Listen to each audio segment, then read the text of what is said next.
Sana ba yun? Ay,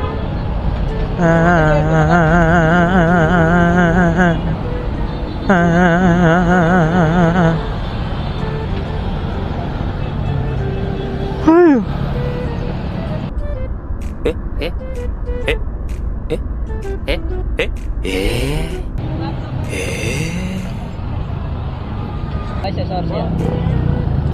Wait lang bossing, tabi ko lang. Yan mga ka-inutil, so checkpoint tayo dito.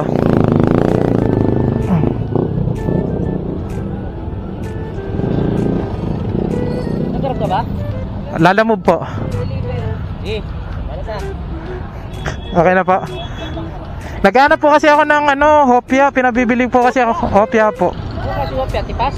Yung nakabox po na ube. Kanina pa ako ikot ng ikot layo ng U-turn. Wapya. Sa loob, pasok na siya. Sa CMA po. Ano, parang clover. Meron dyan, marami dyan. Pwede ko ba iwan saglit lang? Doon, sa loob. Doon na lang pumarada. Sa dulo po. Thank you sir. So checkpoint tayo dito na mga ka-inutil. So hopya talaga hinahanap ko.